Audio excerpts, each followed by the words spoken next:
Thank you. Appreciate y'all being here. The groundwork's been laid pretty well, so I'll be able to be very brief. But I do think it's important for those of you who don't know. DEQ is responsible for, well, we are the environmental regulators for the state. That usually makes us the bad guy in a lot of people's minds. That people don't like to see regulators coming. But this is one of those programs where we get to work in a non-adversarial, non-regulatory way with people. One of the responsibilities we have is we are responsible for managing 3 restoration funding streams that came out of the litigation against BP. One is the natural resource damages, one is the Restore Act civil penalties, and the Gulf Environmental Benefit Fund is the third one. We're working with NIFWIF for over 10 years now to fund projects in the state of Mississippi, all geared towards restoring the coast from the impacts of the Deepwater Horizon oil spill. That's important to know, keep in mind, because our perspective from that we came at this particular project from is that we have tried from the very beginning to take a very comprehensive approach to restoration, particularly ecological, environmental type restoration. We do a lot of work in the water, in the sound, oyster reef construction, marsh reconstruction. We built an island with the help of NIFWIF.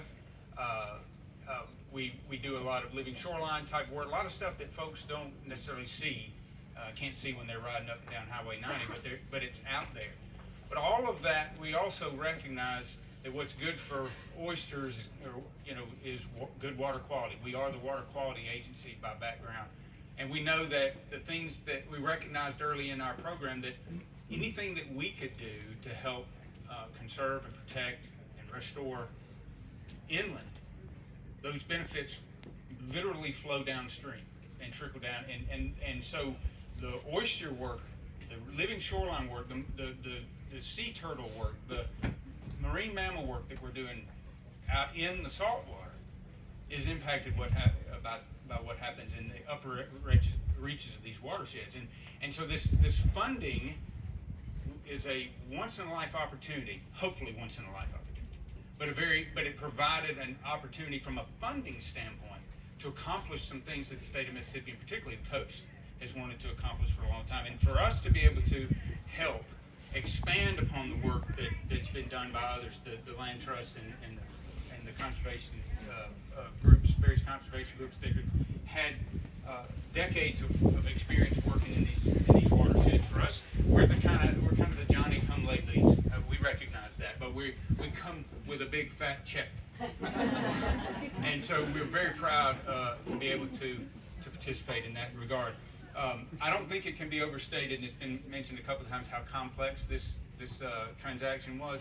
My first involvement was in around 2017, and this is the portion of the program where I worry that I get into an Oscar acceptance speech where I start naming people and I'm going to forget somebody. So forgive me if I do, but this is one of those situations where any one of the parties, any one of the partners in this project, if they had not been where they were when they were there, it never would have happened. The project was on its deathbed. I had my hand on the plug to pull the plug on it several times. From our perspective, it was a very difficult situation for us and NIFWIF to work through, because they've got plea compliance issues that they're responsible for, and all those sorts of things. It can't be overstated how complex the project was. It was kind of on its deathbed a couple of times, but it got revived. I remember getting a call from Alex Littlejohn. He's not been mentioned by name today. I know he wasn't able to be here. And it was, let's make another run at this kind of thing. And I want to thank Weyerhaeuser for being, Liz used the word patient. That doesn't really describe how y'all been. The patience of Job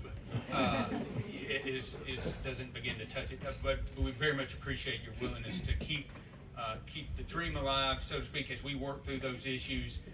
There were a lot of plea compliance issues. I want to mention the Covington Civil and Environmental firm that provides provides our contractual engineering support, helping us work through those issues.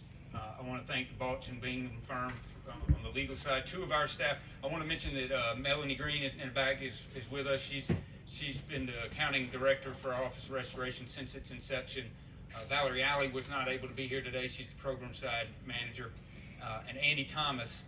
I want anybody that knows Andy or meets Andy to make sure that you tell him I mentioned him by name.